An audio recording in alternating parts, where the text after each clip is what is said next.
Morning, everyone. Today's Tuesday, October 23rd. I would definitely recommend you buy a lottery ticket, 1.6 billion.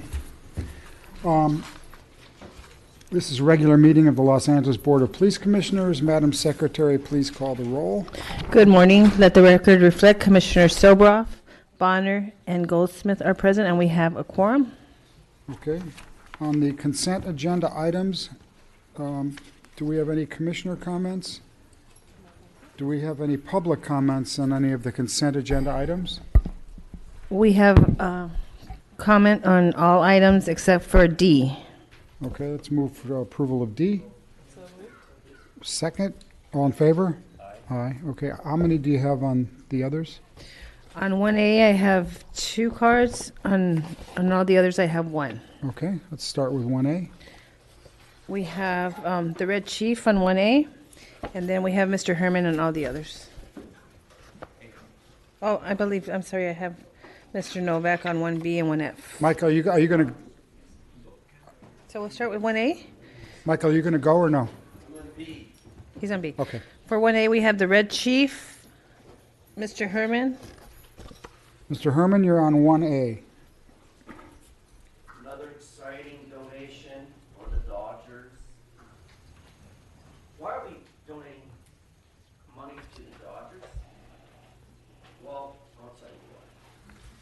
There's good interest to know that the Dodgers are not here in town, so we're providing them with special policing around their homes while the rest of us schmucks that live in LA don't get. So you're off topic. This is about not us giving money to the Dodgers. This is about the Dodgers giving money for food and recreational activities. So that's your last warning on this one. So you want to move on to, you want to move on to B now? Because of my status on homelessness and the generous donation for recreational activities.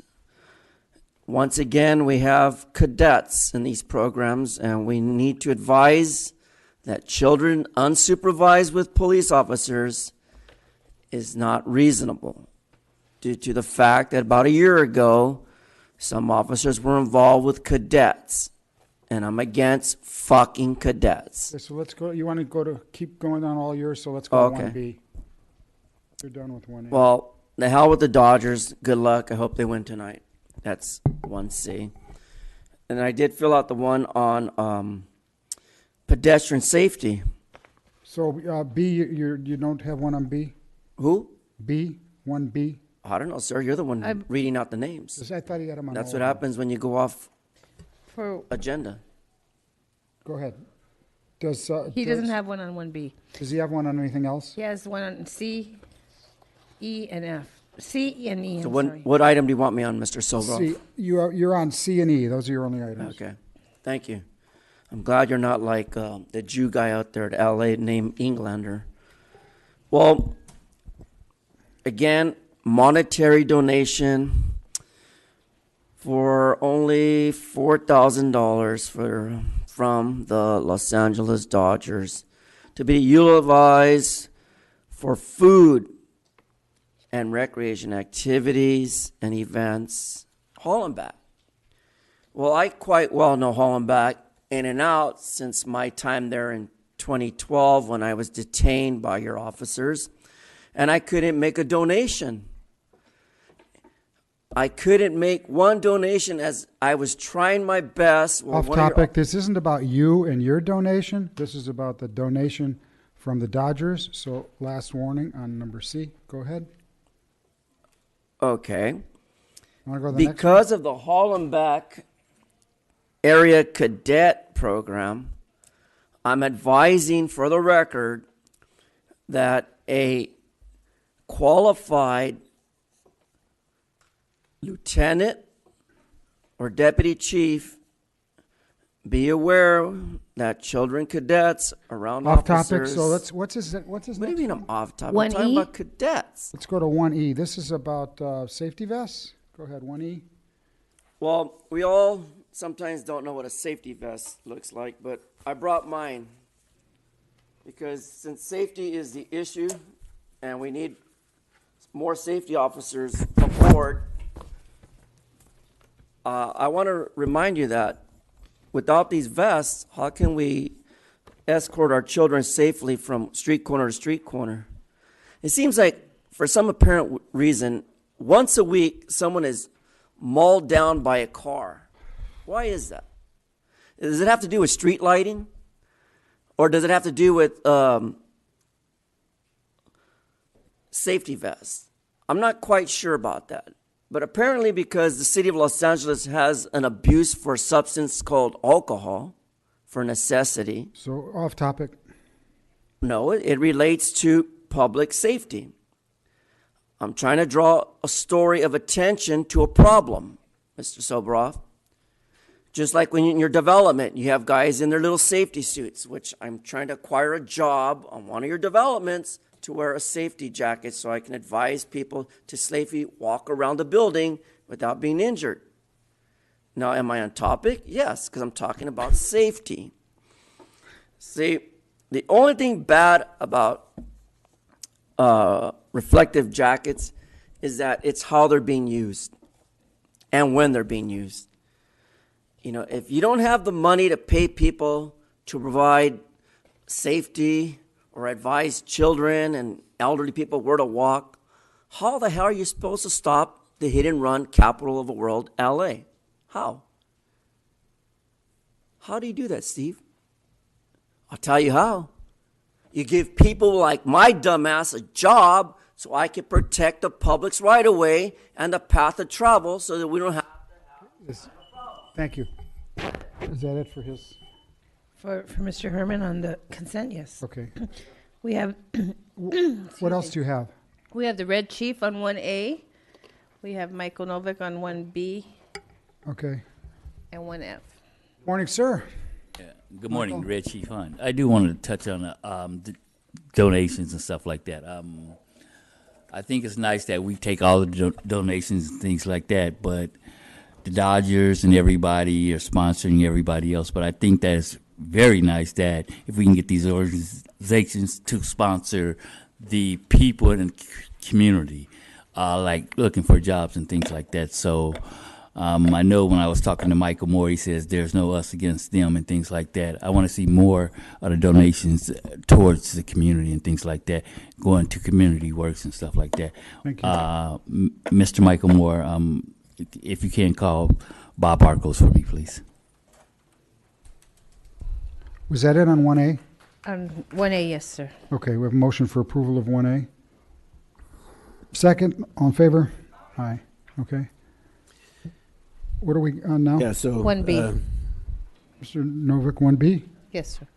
My general comments about all the donations is that you should advise the people donating money to the police department to spend the money on better causes such as housing for the homeless, social services, mental health services, education, job training. This week alone, you have another $11,000 being donated to the LAPD. I've challenged the board over and over again to tally up how much money comes in over a year on top of the budget in these grants and donations, and nobody has ever done it. I think you need to be more responsible about dealing with these donations. This particular one is from the LA Police Foundation, which we've raised over and over again a conflict of interest because Mr. Sobro's foundation is one of the major donors to the LA Police Foundation. I think it's a problem. I think that the Dodgers, in particular, the land on which Dodger Stadium was built was stolen by the city from the people who lived in Chavez Ravine and given to the Dodgers, and it's problematic.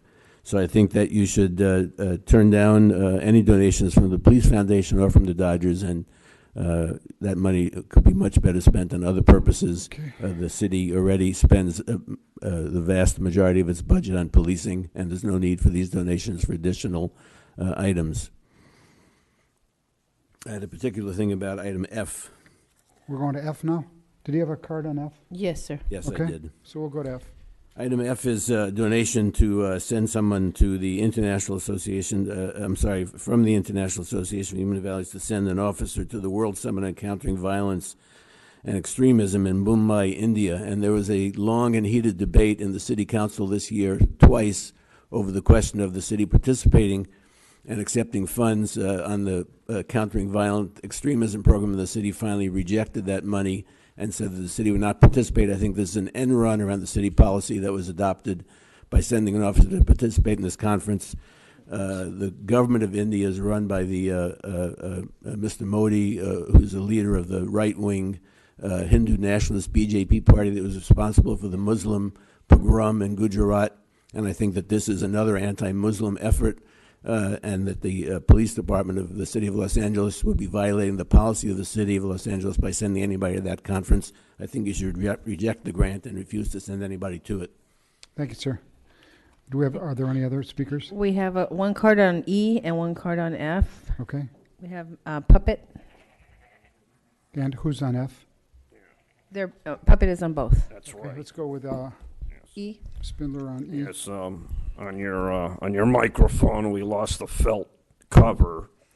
I don't want to get AIDS, so please put it back. Okay, so now we get to safety vests. We get to these goddamn safety vests, because we need safety vests to run around. Safety vests are good. We support this item because when you wear them, you look like you're a government employee. And that's very, very important. See, we like to wear safety vests in the South Traffic Division because it's a good way, for example, to case places later that are going to be robbed. See, so you wear a safety vest and then you wear a little helmet, a little yellow helmet.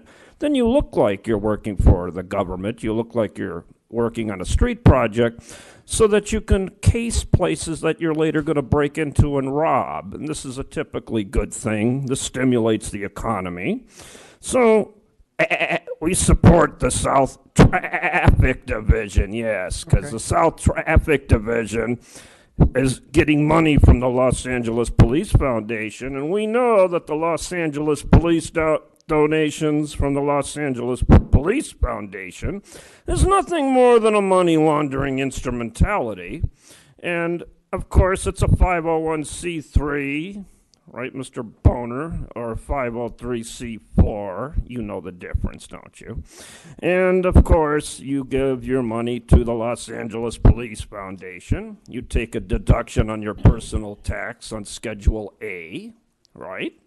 And then you launder the money, and then they spend it, and then you buy a bunch of vests at 50% over cost that you make in China and India with slave labor.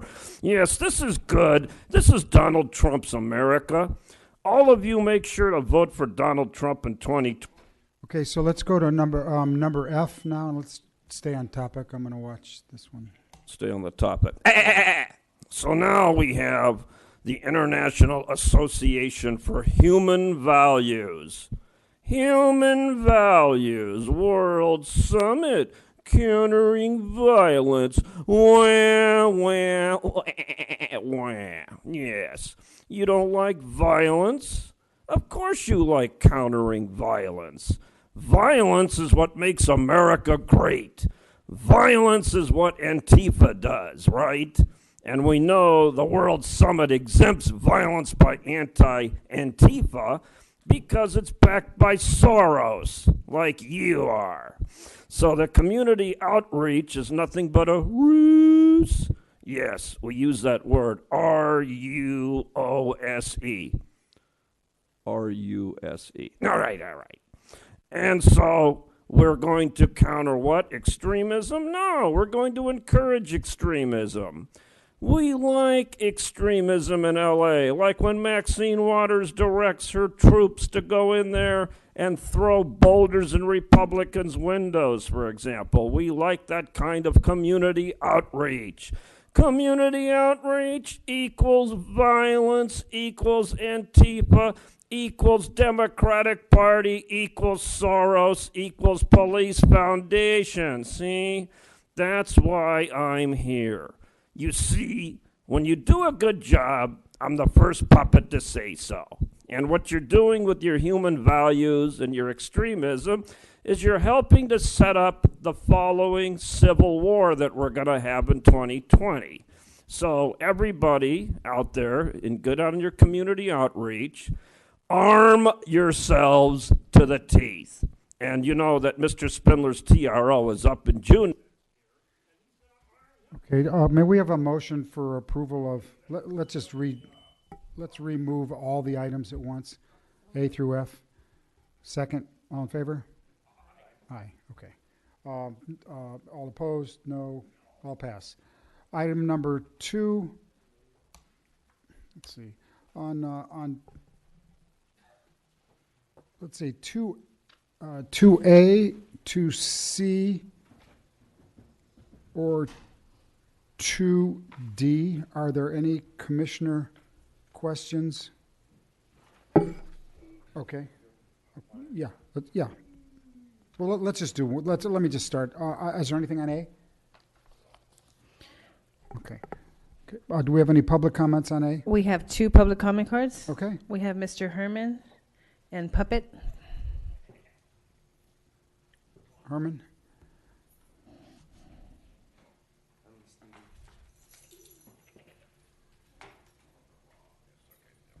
Spindler, if Puppet can't keep the voice down, I'm going to ask Puppet and you to leave. So that was that's your last warning. That was your last warning. Go ahead.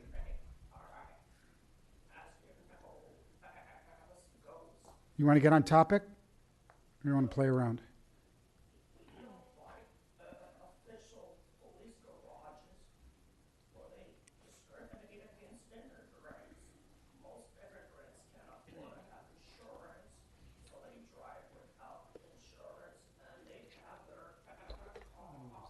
Topic here. Is he off topic? Off topic. Last warning. So, as you've seen, official police garage towing needs to stop storing immigrant cards and return them to the owners. Owners need This to is have about cars rates, so they right? can work in bus Off topic. tables and in your yards. So, in regards to storage of 2019 Senate Board, the recommendation of the board of the executive director report has been determined that BPC slash, hashtag pound 18 slash 0344, the executive report on police garage towing is disruptive. And the only rules we have is to discriminate against immigrants. Now that we continue to discriminate against folks who come from Mexico or any other foreign country without the proper documentation, how do you expect to get their garage cars removed from being towed in your garage? So, does that make you a little upset? I sound like a sorry, so The next speaker, Puppet.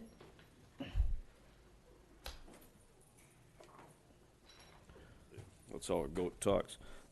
So, we have one item, Executive Director's Report, dated October 16, 2018, relative to the official police garage towing and storage rates for 2019. No, 19. No, 19. Approve the executive's report. No, not quite, assholes, not quite. So, you charge too goddamn much god fucking damn money on these towing expenses. And it's because of Dale Bonner. Dale Bonner's the one behind these increases, because he's one of these corporate attorney assholes that comes around and Off says, topic, Spindler. we're talking about police No, you're not. Off garage topic, last towing. warning. Are we talking police garage towing and storage rates for 2019? As set forth, item number BPC, number sign 18-0344, recommendations for board action. Approve the executive director's report. For the executive director's report for police, fucking garage, fucking towing, and fucking storage rates, which we can't talk about because you. Okay. We have a no other motion cards. for approval of 2A. Second, all in favor? Aye. Anyone opposed? No. B, do we have any commissioner comments or public comments? We have one comment card. We have Puppet. Okay. Spindler on item, you're on item 2B. Oh, not him. Item 2B, department's report, and the reason I have to talk. Now they turned off my microphone. Oh, sorry. So we'll have to talk a little bit lower, like this. Department's report dated October 17th, 2018, relative to the Grooville Task Force recommendation for the Police Commission Unit citation. Item number B, C, numbers fucking sign 18 dash. No, you have to do each number. Oh, B, C, numbers sign 1. Is that better, asshole? Much better. 8 dash 0 3 4 fucking 5. For the recommendation, the approval of the so-called department's report. Where's my copy? How come I don't have a copy of the department's report in my little hands? And I'm not talking about human size, I'm talking about small puppet size so it can fit in my little hands for the disabled like myself. So, the commission unit citation, are we giving the... Motion for approval of 2B. Second, all in favor? Aye. Anyone opposed? Okay, 2C. Dale, do you have a comment on that? Yeah, I had a couple questions. Okay, yeah.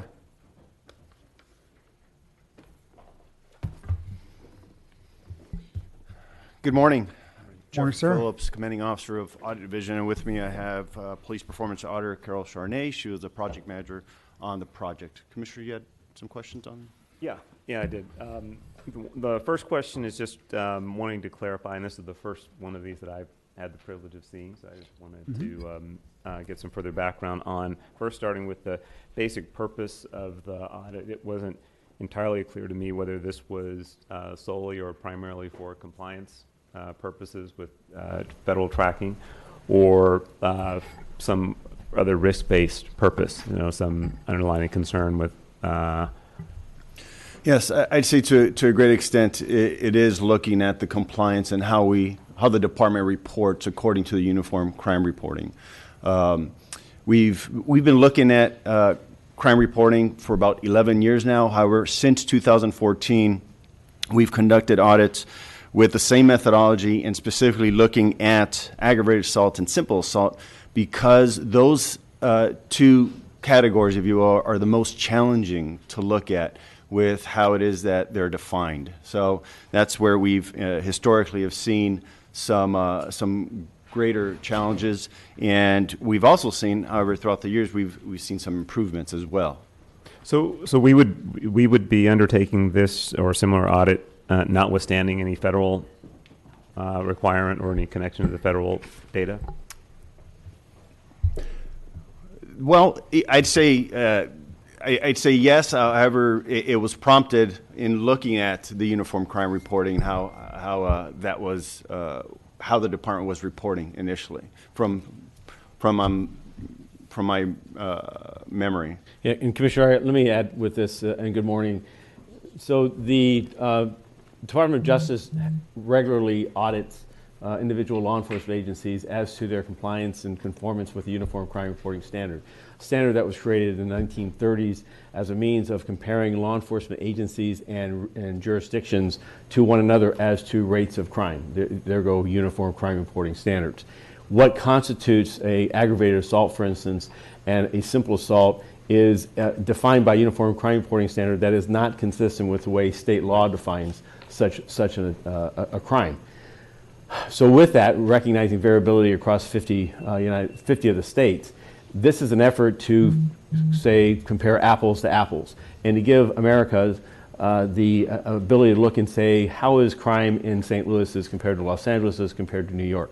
So about 5 to 7 years ago, and this has been a topic of particularly in the last 20 years with data-driven policing and the onset of CompStat, to recognize that as we look to reduce crime, the accuracy of the data, underlying data, is as important as whether or not the numbers go up or down. Particularly in ensuring the public that their trust in us is valid and deserved, that we're not cooking the books, that we're not getting crime reduction with an eraser. So in 2013-14, the LA Times did an evaluation of our aggravated assaults and simple assaults and found that there was errors within the data. Now, the Los Angeles Police Department is well aware that there are errors within the classification of these because, in part, it's a complex system, it's a bit convoluted, and sometimes it's not, everyone doesn't always agree whether something should be an aggravated assault or a simple assault. We generally agree on whether something is a homicide. So we began a series of efforts within the organization to improve the accuracy of our reports, recognizing that inevitably there will be some errors. But we want to reduce the errors as much as possible, so to assure the public that when we talk about the rate of crime in Los Angeles, that it is one from a solid footing of achieving as much accuracy as possible. The Internal Audits Division has set about on a regular audit course to periodically look at this data. That was augmented significantly and continues to be by the Office of Operations and the CompStat Division as they regularly go out each week and take snapshots of crimes, generally assaults, and evaluates whether or not those crimes are properly classified and provides training and direction. The Office of the Inspector General has also conducted its own independent review of these matters and made recommendations to the department, which have all, I believe, all have been implemented to include the establishing auditing teams, additional personnel that go to this oversight function. I will say that the future of this, I look forward to the organization's ability to modernize our technology so as to improve the accuracy of these reports by using machine language and prompts that will better allow us to classify by the Uniform Crime Reporting Standard. But I'm also encouraged that the country is moving to what's called a National Incident-Based Reporting Standard, and that should be achieved by the year 2021, and that is going to also allow us to pretty much break away from a standard that today I think does not always inform the public as to the rate of crime in America. And what I mean by that is a petty theft is of the same equivalent as a robbery or as a murder when you look at Part 1 crime. And recognizing how much, when you look at Part 1 crime going up 1 or 2% or going down 1 or 2%, how much violence can be hid within those numbers because of the weighting that these individual crimes have within the Part 1 category. I know it's a lengthy explanation, but by virtue of this has been an area of a great deal of focus and energy by the organization for the last 5 years. So it's very helpful background. I think you've answered a couple of my questions, but I had a couple more. So, all right. So the main one I think you answered was part of what I was a little bit confused by, but I think reading it again after both explanations, and the section regarding the purpose of the audit that references the audit plan for 2017, which at some point it would be helpful to see and understand. It says that it's being conducted to evaluate the controls over the classifying and reporting of simple and aggravated assault in accordance with the U.S. Justice Department, data or uniform reporting standards. So that's where it wasn't clear to me whether this was something that would also be shared and reviewed at the federal level to see how well we're reporting, or if it's something that we're looking to see how good a job we're doing in really capturing this data also for internal purposes. It sounds much like the latter. Yeah, the difficult part of this and the real challenge is, unfortunately, there's no benchmarking of our accuracy rate versus other departments. This is a voluntary compliance, meaning that each agency who participates in uniform crime reporting standards does so on a voluntary basis, but also a confidentiality basis, so that when DOJ comes in and conducts an audit as to accuracy, first and foremost, they won't even comment on an agency who has an error rate of less than 10%. And ours are continually found to be in single digits. The troubling part of that is that we would like to see, in the public's trust, that how do we compare to other major cities? Because this is an area that achieving a zero error rate could come at such a cost that it's really de minimis and actually counterproductive.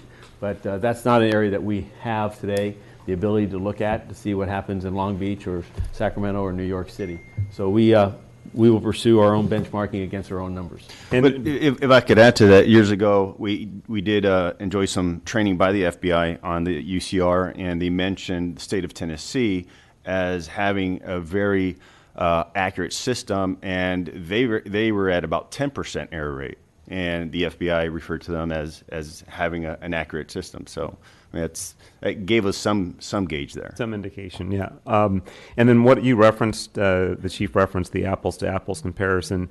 There was the comment in here about the inconsistencies in some of the definitions and so on. How close did we get to apples to apples? Apples with apple. We're when we say apples, every year. Each year we have the same methodology. Because what happened, again, I mentioned we've been looking at crime classification for about 11 years, but many of those audits were done looking at different, either different types of crimes or different populations or different scopes of time. And so since 2014, the apples with apples, looking at aggravated assaults, looking at simple assaults, we can compare since 2014 how we've performed. And I'm looking, there's a footnote 4. I don't know how the page numbering works, but it references, the fact that the terms aggravated assault and simple assault as they're defined in the FBI's program in the user manual do not always directly correspond with the varied assault-related crimes in the California Penal Code and so on. So there's that. So I'm wondering, is that a large? I'm trying to put some meaning or attach some quantification to this. It's a footnote, so maybe it's just a footnote of a problem, or is it how much of a problem does it cause? Well, what it is that, again, the California Penal Code has different definitions for assaults. The California Penal Code doesn't have aggravated assault, for example, in their definition. And so it's categorized much more broadly in the UCR than it is in the California Penal Code. And it's done purposely because of the fact, as the chief mentioned, they want to have a broader definition because they're taking this information across the nation from law enforcement agencies, whereas the California Penal Code, its purpose is for prosecution. And so the definitions really wouldn't. Let me put it this way: if we were to conduct an audit strictly by the California Penal Code, potentially we may have some different numbers. That's what I'm getting at. I Right. mean, and generally speaking, and we won't know because you haven't done that, and that's not really what this is about. But generally speaking, would you imagine that's a significant variance or just?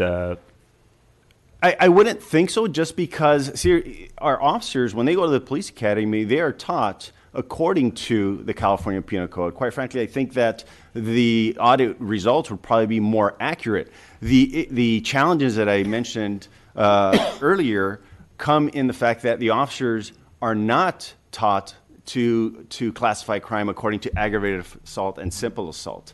And so that's where the variant has come historically.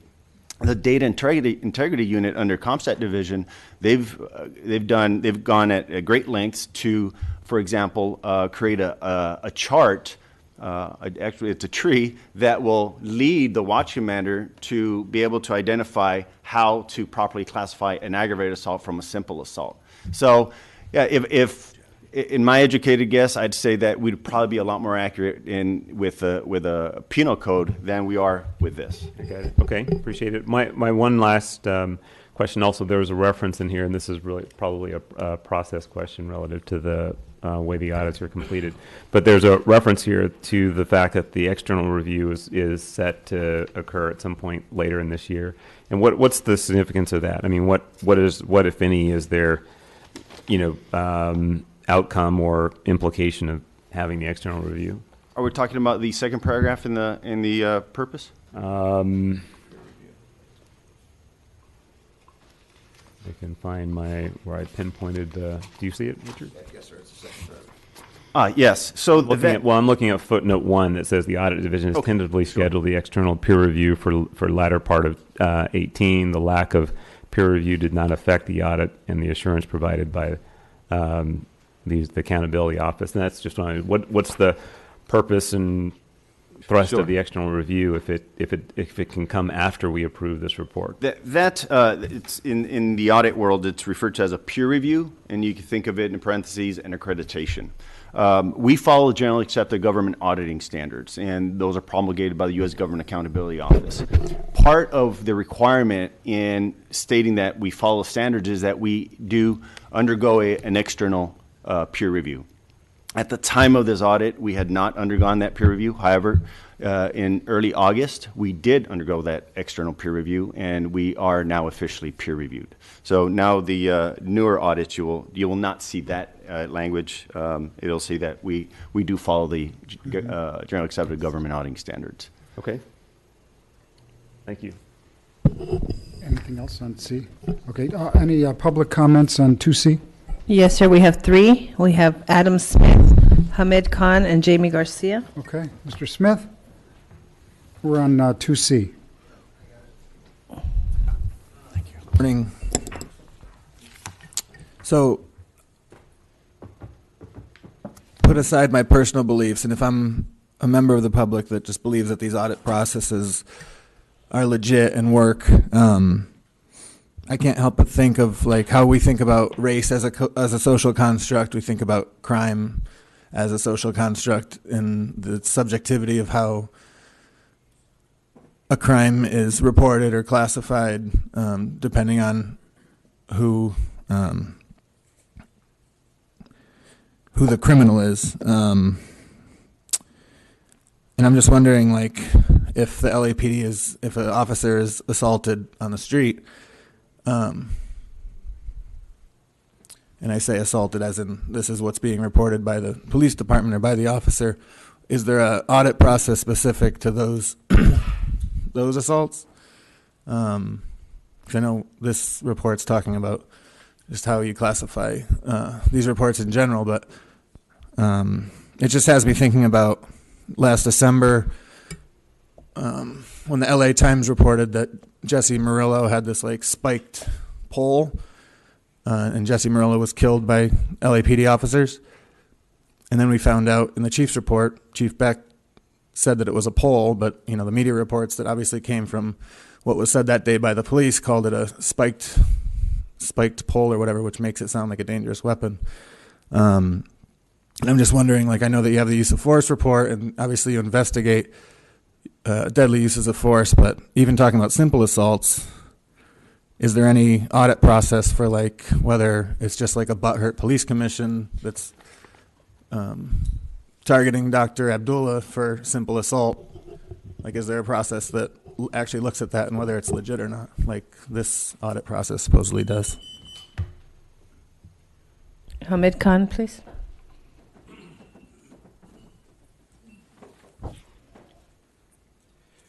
To your question, Dale Bonner, what you're not going to hear is the intentionality behind what happened as well, because Michael Moore is using this terminology around error, which really completely deflates the seriousness of this issue.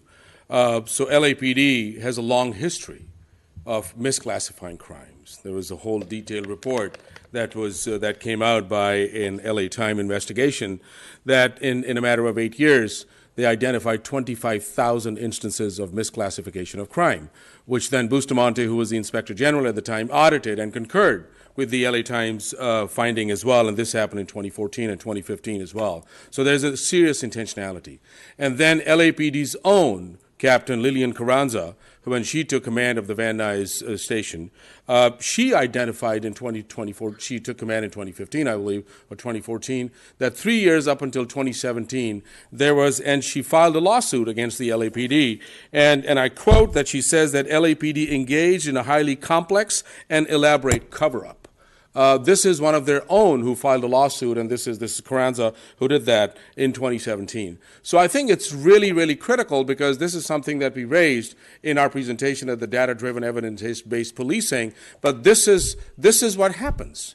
This is this is the data that goes and targets people. This is the data that is being used to identify and declare people as a threat. This is the data that is then crunched by processing systems by like Palantir and various other, then breaks people down, and it ends up in presumption of guilt and the assignment of criminality, which leaves communities as a threat, which deems individuals as a threat, as chronic offender bulletins are issued as well. So we can't just let this language of error it be used and let it pass, because this is a serious issue, because every time they come back, they say, well, people are not being trained. This is what's happening. There's an intentionality in that, and their own captain, your own captain, has a lawsuit against the department. Thank you, sir.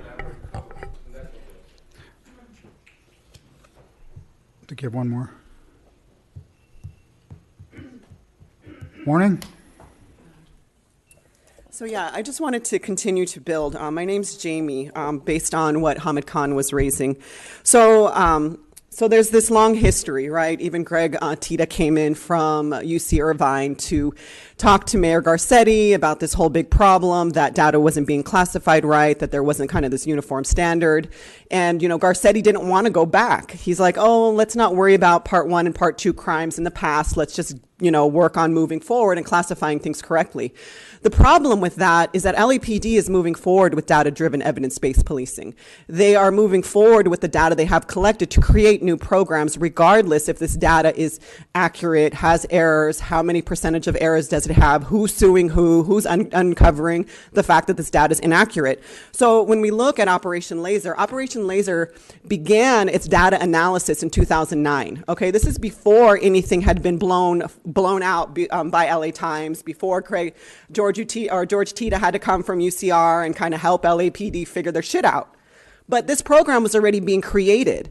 People were being identified. Chronic offenders were being identified. Laser zones were being identified through arrest data, through crime reports that were based on part 1 and part 2 crimes.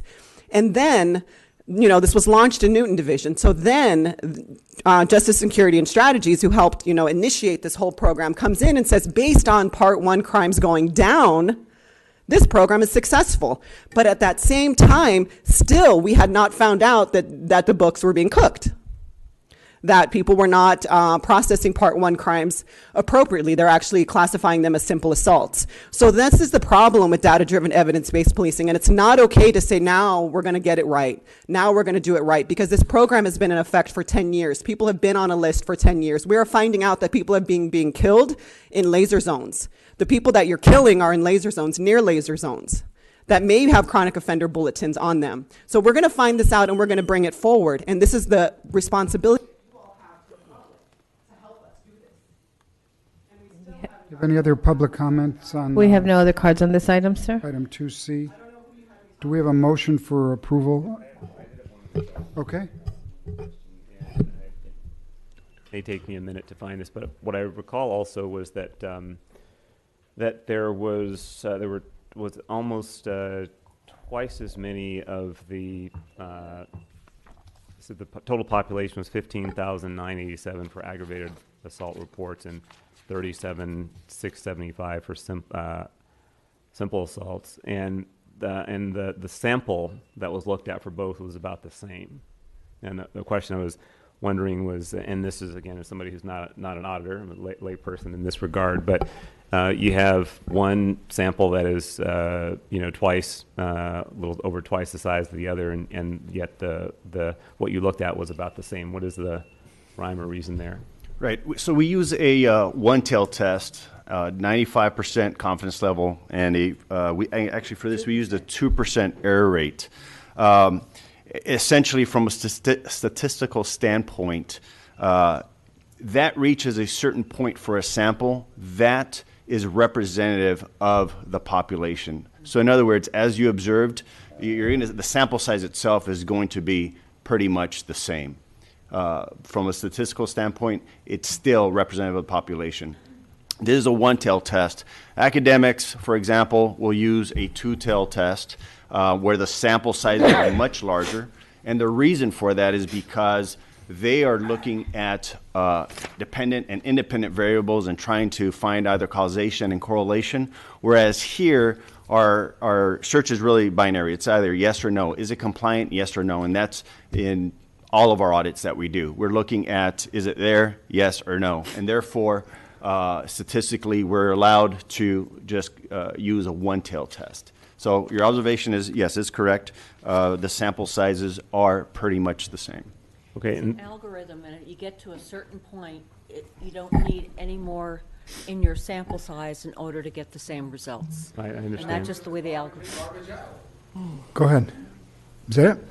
Yeah, my final question, this is really to the chief, I suppose, is what, if any, is this an audit that, again, that it goes to, that kind of tells you just how well the data is being captured, or is there any connection to the outcome of this audit and any departmental policy or?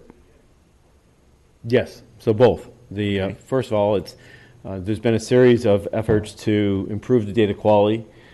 There's been forms, training, inspections, and then feedback loops with the involved watch commanders and supervisors and officers who complete the report. So this is a external, because it's audit division and not the Office of Operations or not ComStat, which does these informal audits. This is a formal auditing process to say, here's a scorecard on that. And you see the results where some aggravated assaults should have been simple assaults and some simple assaults should have been aggravated assaults. And the mix back and forth is about 2 to 3%. It's an improvement from this period versus last period, from 94% to 98%, I believe, was one of the stats. Right. So there's an overall improvement of it. However, there's still noise in there, and that's where the informing the policy goes, which is we need to update and upgrade our technology that captures this information. I'm not convinced, however, having said that we'll ever get to exactly zero, but our goal is to ensure that each time we take a report, that we're properly classifying it. The challenge with that is the complexity of the reporting mechanism. This is much like it may sound like an effort to cop out, but when people commit a crime against another, one person commits a crime against another individual, taking and identifying the actions involved as well as their intent, and then properly classifying it in a UCR code book that has hundreds of codes. In the course of 300,000 to 400,000 times a year, has errors. These are things that are done by, these are classifications that are done by officers young and old. They're done at 3 in the morning on a Tuesday as well as 4 in the afternoon on a Friday. And there is inherently, today's system is they have a blank sheet of paper and they're to figure out from the great big book of everything which crime code it is. What I'm hopeful for is that in our effort to modernize technology is that we'll, like other agencies have done, put forced choice boxes on an automated system that if these behaviors exist, then it goes into this bucket as far as the crime classification code. However, the real disservice here is the way this is done to present to America the safety of America. And what I mean by that is kidnapping is a Part 2 crime. I don't think anyone in America would believe that a kidnapping of an individual, and forcing that person to go with another individual, whether at gunpoint or otherwise, is of a lesser consequence than larceny of a $50 item, which is a Part 1 crime. So that's where I believe, as we modernize our systems, other agencies such as New York, NYPD, has taken a step back and gone back to what state law is. And so that when we talk about felonious assaults, or we talk about domestic violence, or we talk about sexual assaults, that the system can give the public what it needs to know, which is what's the level of gang violence, what's the level of street violence, what's the level of family violence, what's the level of property crimes and nature of, for instance, cyber.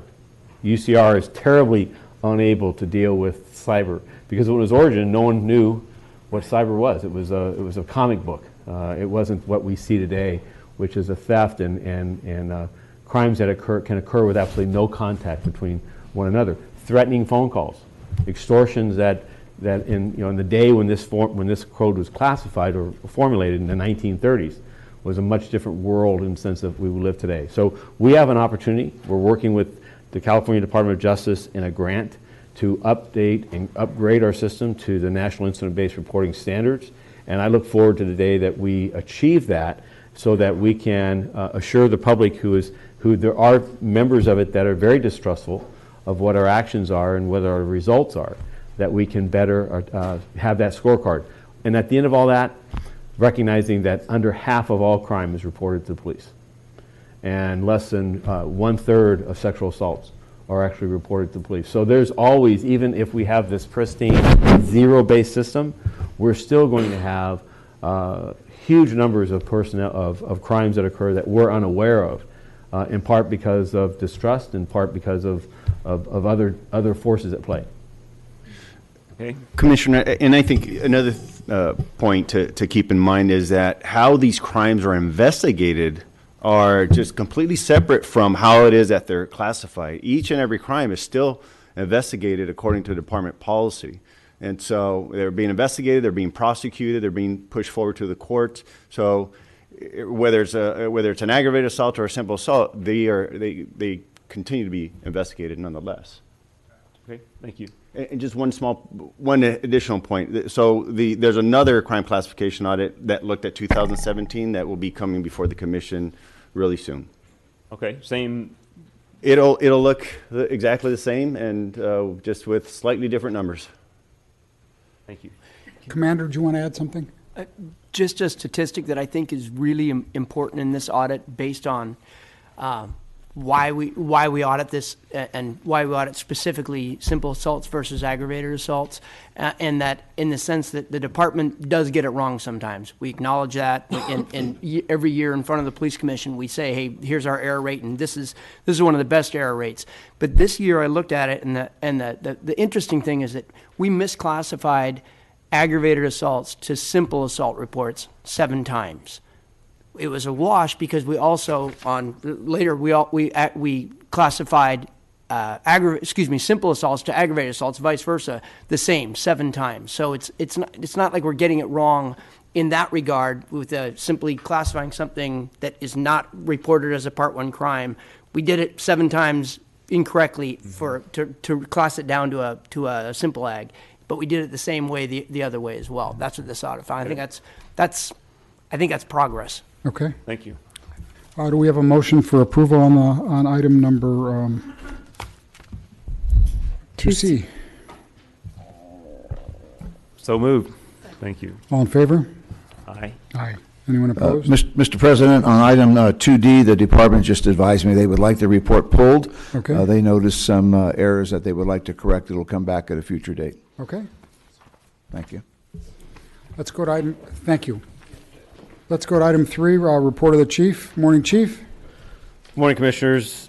So let me first start with a in-custody death that on October the 20th, an individual entered a location in the 12,000 block of Ventura Place at approximately 8:25 in the evening and committed a battery on a patron inside the location.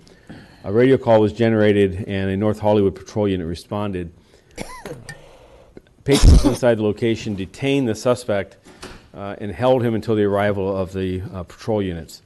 The individual was taken into custody without a use of force occurring, and a rescue ambulance was immediately requested, and the individual was transported to a nearby hospital where he was later pronounced dead. The Force Investigation Division has responded to this, as did the Officer Inspector General, and is currently investigating the underlying circumstances of what prompted this individual's death. Again, the department's involvement in this, as I understand it today, is that this disturbance occurred. Patrons at the business held the individual and until our arrival, and on our arrival, placing him into custody, observed the person in medical distress. There was no use of force, and officers were equipped with body-worn video, and again, this investigation will proceed in the days ahead. Just last week, I wanted a couple of significant events. I had the honor of attending the Los Angeles Sheriff's Department Medal of Valor award ceremony at the Galen Center, and in support of our fellow law enforcement professionals, the Sheriff's Department has tribute to that agency of the acts of valor and sacrifice that was put on display that day. Additionally, this last Thursday was the 50th anniversary of BSS, or Behavioral Services Science Division, 17 psychologists that work full-time professionals in support of our employee wellness and respond to critical instances and assist SWAT personnel in crisis negotiations. It was an opportunity. We held it here in the courtyard. It was an opportunity to look back and take a walk through history in the last 50 years of seeing the evolution of that really at the time groundbreaking initiative. And I'm proud to say that coming back from the International Associations of Chiefs of Police, that innovation continues with professionals from BSS that were called to provide presentations to attendees at IACP as to emerging strategies that we're using today, such as the resilient officer, as well as the heart of LAP, the suicide prevention efforts that they've engaged in.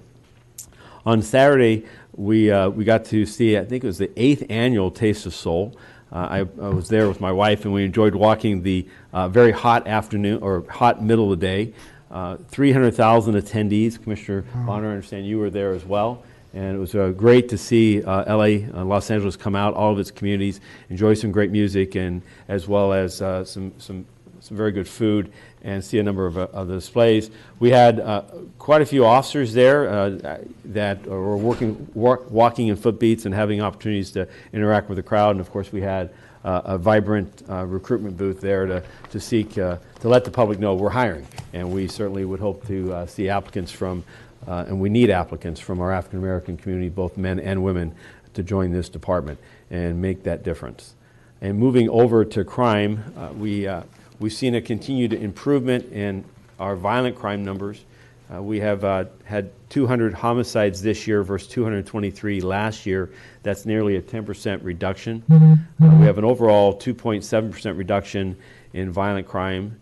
And we have, in looking at where that violence reduction is occurring, it's primarily occurring in our gang crime.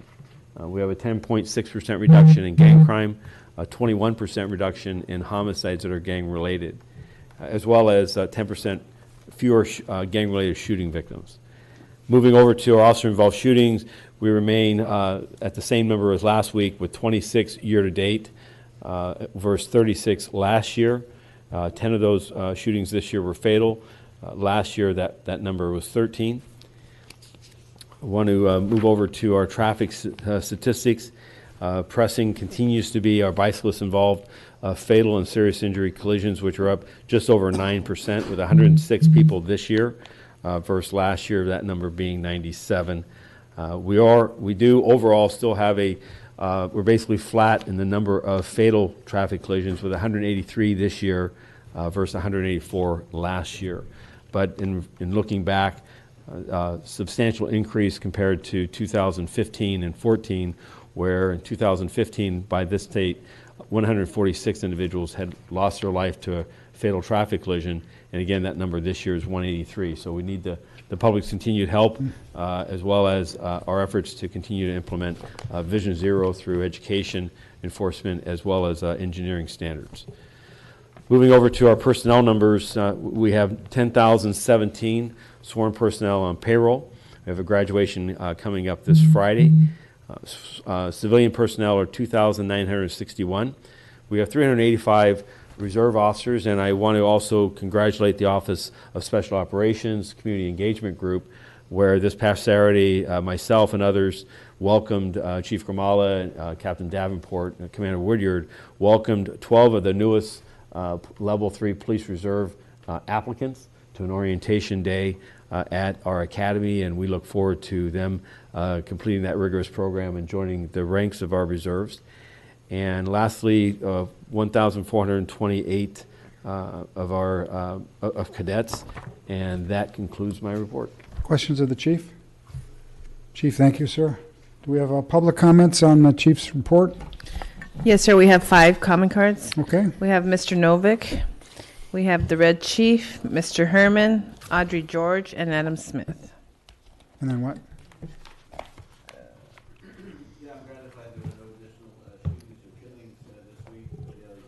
That's positive. I had a couple of questions in terms of significant developments. I forget if it happened this week or last week, but 2 members of the LAPD, a husband and wife, a sergeant and a detective, were indicted for animal cruelty for mistreating a Labrador. I think it was their own dog. I'm not sure, but I'm wondering, without referring to that particular case, is there a policy of the department when officers are indicted for criminal activity? Are they suspended? Are they suspended with pay, without pay, or how is that dealt with? The other significant development of the last couple of weeks was the passage of SB 1421, which lifts some of the veil of secrecy over police misconduct. And California had been the only state, I think, in the United States that denied prosecutors access to any misconduct reports or dishonesty by officers. And I'm wondering, again, what the department is doing to implement or plan or planning or procedures to make that information available, and whether that would have any impact. I know there have been, since the district attorney took office, over 420 cases of people who died at the hands of law enforcement, and whether there might be any reopening of all those cases that the DA has refused to prosecute based on any evidence of prior misconduct by the officers involved that was not presented to the district attorney, and whether anybody on the commission or the chief wants to comment on the fact that apparently the LA Department of Animal Control and Welfare has more concern about police officers mistreating dogs than the police commission or the city does about the police killing black and brown people in this city. So just briefly, involving the 2 individuals that were identified by the district attorney's announcement last week, both individuals, as active members of the organization, have been placed on administrative leave, and an personnel investigation has been initiated relative to the allegations involving this mistreatment of this animal. Secondly, we take those matters very seriously. Secondly, relative to 1421, the organization has assembled a working task force.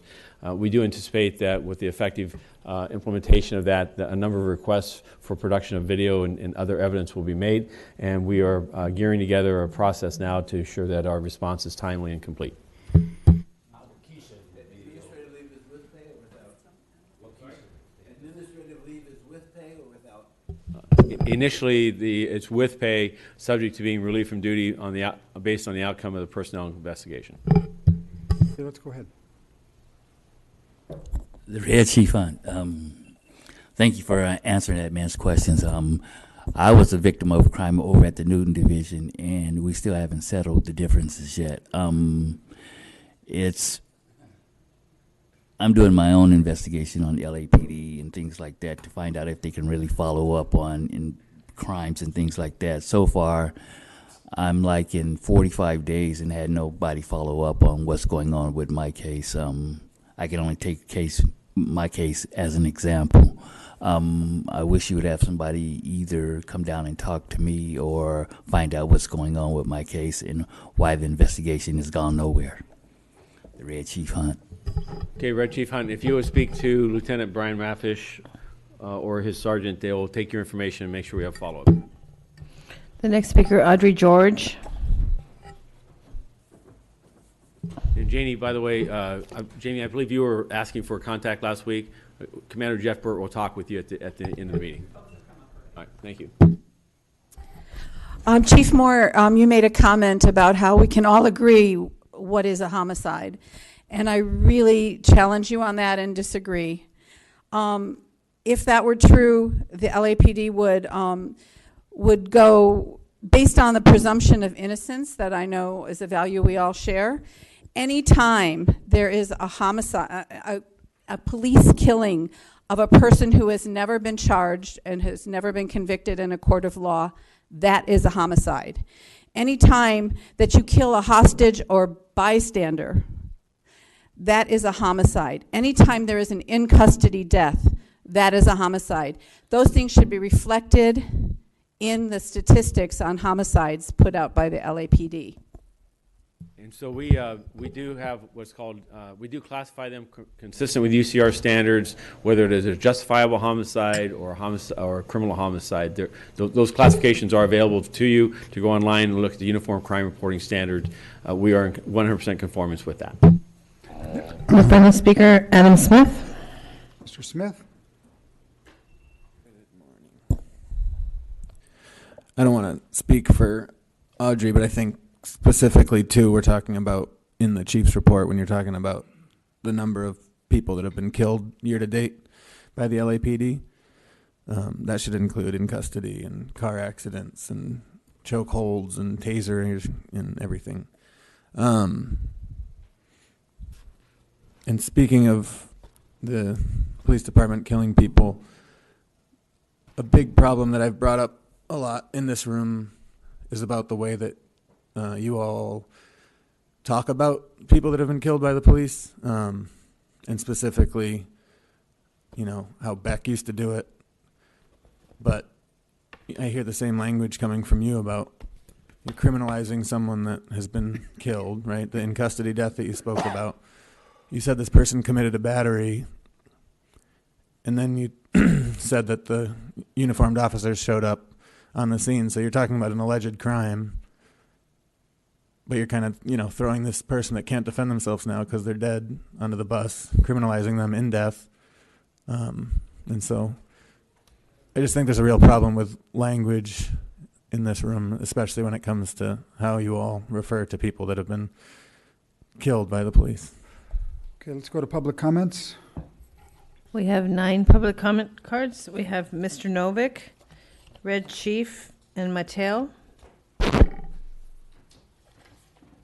is public comments? Yes, sir. Yeah, I noticed that Mr. Bonner, who's new to the board, hasn't been beaten down yet, like some of the rest of you, to the point where they don't make any questions of presentations whatsoever. So I think that's noteworthy and positive, but I wish other people on the board would step up and ask some questions when presentations are being made. I do think it was reprehensible that you put the item about the going to the International Conference on Countering Violence and Extremism on the consent agenda, and I think the fact that you put items on the consent agenda does not mean that people have to consent to them. So I raised a serious question about that, including the fact that it violated the city policy rejecting participation in Countering Violent Extremism program. And you just proceeded to rubber stamp it, as you do almost everything else on the agenda, whether it's on the consent agenda or any other part of the agenda. So I think that, again, that reinforces the need for these meetings to be held outside of the police administration building in the evening, in the community, on a regular basis, week after week. If there was a significant body of Muslim citizens and residents of Los Angeles here present, I think you would have gotten more objection to sending people to Mumbai to participate in that conference, which is based on stereotyping Muslims as a source of violence and extremism. And I think that your refusal to recognize that and refusal to meet outside these walls and outside of the phalanx of police that always are here indicates a dereliction of your duty.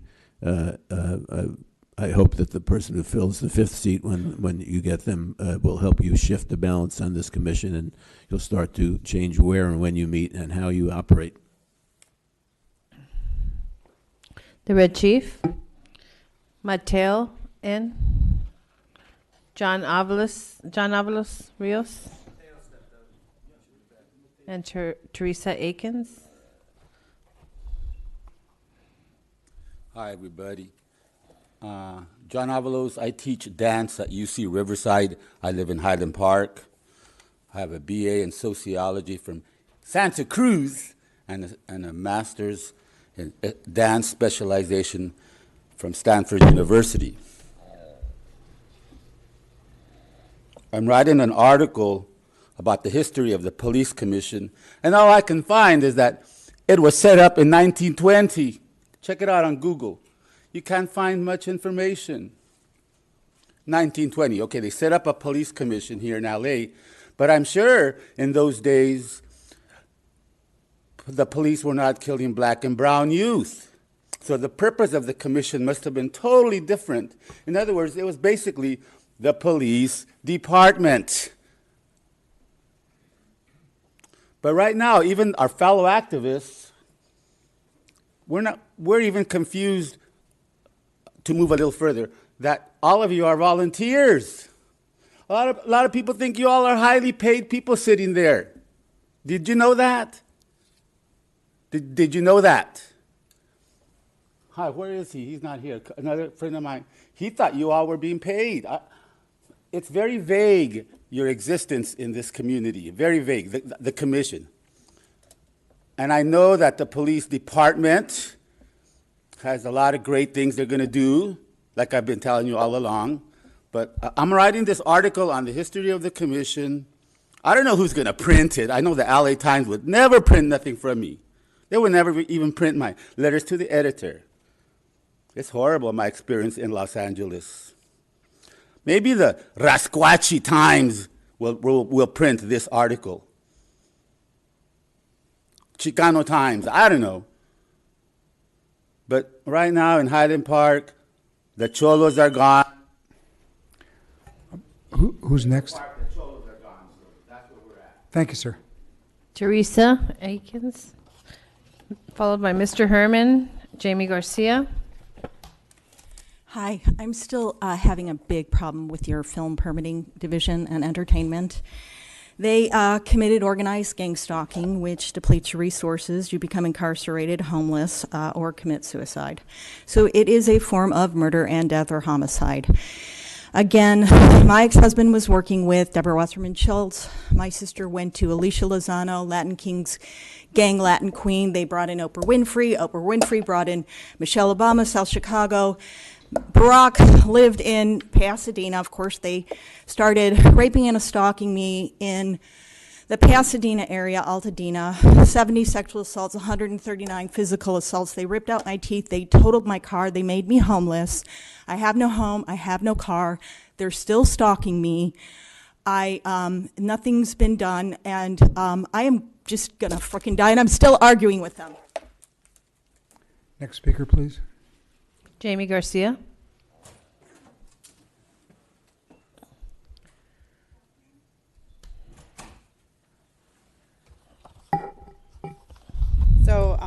So, just to be transparent, the folks that were coming to speak to me while I was sitting there, sergeants and some other guy that I spoke to yesterday or last week, is all because of the PRA that we filed in regards to Predpol. And, it's the same song and dance. We're going back and forth, getting ignored.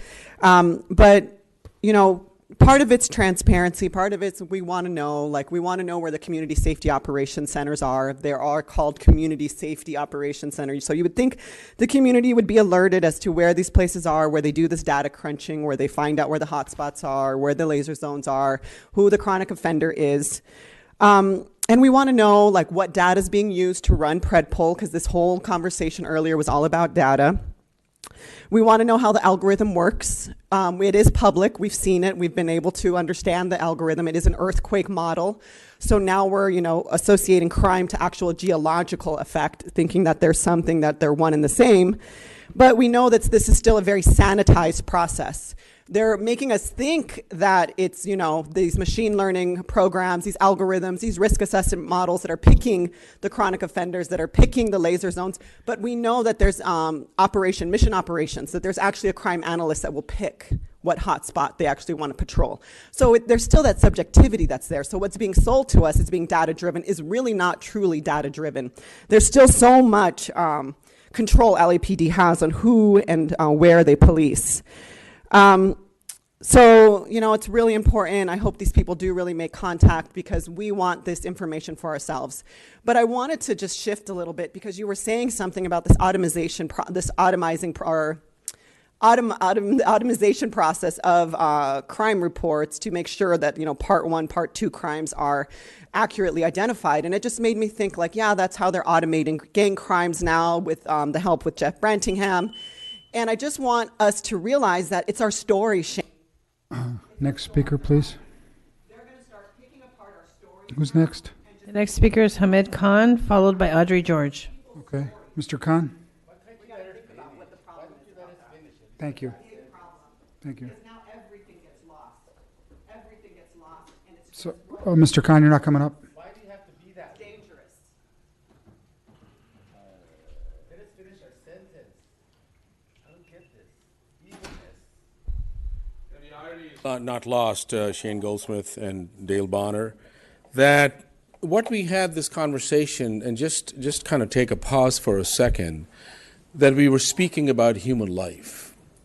And the sanctity of human life is not measured into 99% accuracy or 98% accuracy. Just think about it for a second. This is what Michael Moore was talking about, that we will never get there. Well, of course you can't get there. But we have to, as responsible people, as human beings, as a part of the larger human community, have to take a step back. Do we really want to preserve the sanctity of human life based on 99%? Because this language, the sensationalism behind risk assessment, predictive analytics, artificial intelligence, algorithms, we're not talking about baseball scores. We're not talking about which is the best university to send your kids to. We're not talking about healthcare as well. We're talking about policing. We're talking about before the bullet hits the body. And before the bullet hits the body, what informs that individual, what informs an institution, where to deploy your troops, where to deploy your individuals, which community is a threat, what is a threat assessment level, who is a chronic offender, which community should be an anchor point or a laser zone. That's a responsibility that you all have. That was the point that we are trying to drive on July 24th, that data-driven, evidence-based policing is fundamentally flawed by design. It cannot preserve the sanctity of human life. It would always, always, always be rife there. Because, picking up on Jamie Garcia's point, that our bodies are being decontextualized. I'm just quoting her. Our bodies are being decontextualized, and then these data points are picked up. So we're not data points. We're a wholesome. We're a natural being, a part of the natural universe. So it's your responsibility. And it's your responsibility because we are waiting. And we're going to come after you if you do a bad job. Next speaker. Is that it? Audrey George. And I want to expand on the things that Hamid said about the sanctity of human life with two matters. First, I want to ask if Chief Moore is ready to publicly commit to protecting our transgender community in light of this administration's attempt to deny all rights and protections to them and the current atmosphere of hate against them in this country.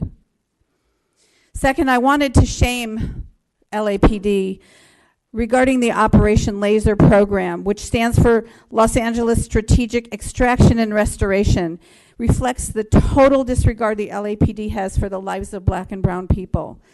I want to remind you that the creators of Operation Laser claim the program to be analogous to medical surgery, with the basic premise of targeting individuals with laser-like precision in the community, similar to how a medical doctor uses modern technology to remove tumors.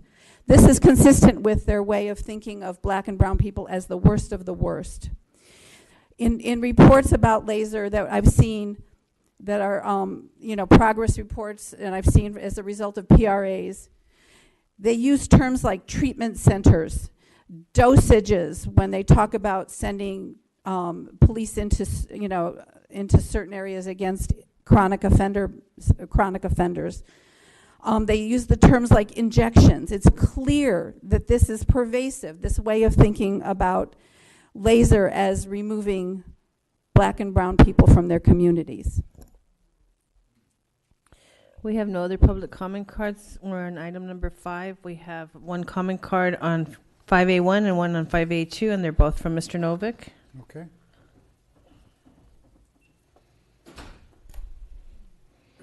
Yeah, 5A1 is a law enforcement related injury to A. Lucata. There's involves one sergeant and 6 other officers. I would urge you again to think about this as not just the issue of those individual officers, but begin to think about this as a systemic problem. Over the course of the year, you look at 6, 8, 10 officers a week. That mounts up to quite a substantial number of officers that you deal with in these closed session items. And I think that you need to think about it as not just the individual officers, but in terms of a policy problem and a pattern and practice of the LAPD that needs to be dealt with in a more serious and deeper way. I don't know anything about Mr. Lucata, but the fact that 7 officers involved and apparently in injuring him seriously enough to require medical treatment means that something went wrong there in terms of how the police operate. So I think that you should think about it as not just the failure of that particular sergeant or those particular individual officers, but something more serious. And I think that you're, again, derelict in your duty if you're not dealing with it and coming up with a policy that will prevent beatings, killings, and shootings by the LAPD at the level that they've taken place over the last number of years. Item 5A2 is an officer-involved shooting, and I don't know if the involved party, Mays, was shot and killed or just shot and wounded. Only involves 1 officer, but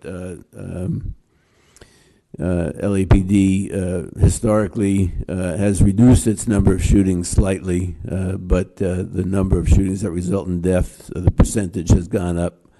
I've been living in Los Angeles since 1982, and when I first started following this, LAPD pretty consistently shot about a person a week. They would shoot about 50 people a year, and they killed about a dozen people, about a person a month. And now they consider a reduction when they only kill 13 or 16 in a year. So that's a problem. That's a serious ongoing, and it's a pattern and practice that has to be looked at. It's not just this one police officer who shot this one individual. And if you treat it that way week after week, you're blinding yourself to a reality that has to be dealt with. So I urge you again, when you take this up in closed session, that you think about it as a serious policy problem, a serious pattern and practice of mistreatment and criminalization and targeting of black and brown people in this community by the LAPD that results in these killings, shootings, and beatings that has to be dealt with. And there are no other comment cards. The Board of Police Commissioners will now recess into closed session to discuss item number 5A1 and 2 in accordance with Government Code 54957.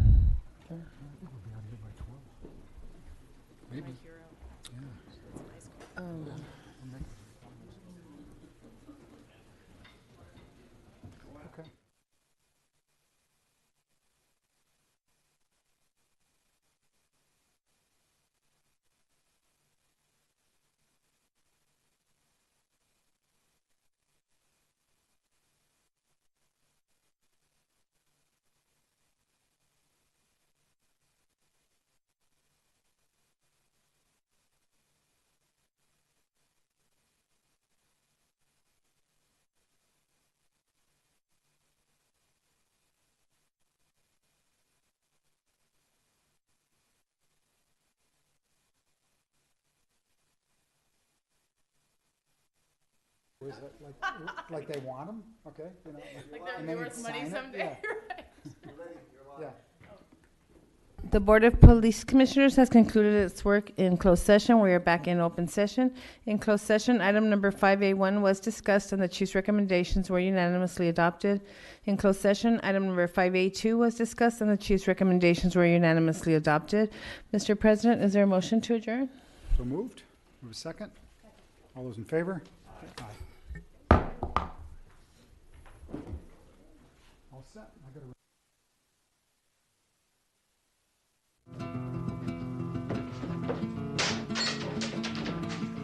Come on, do it! Hi, Hi, I'm Jen Mahoney in Studio City. You're watching LA City View Channel 35, where you can get the best in culture and arts. It's our city, it's our channel.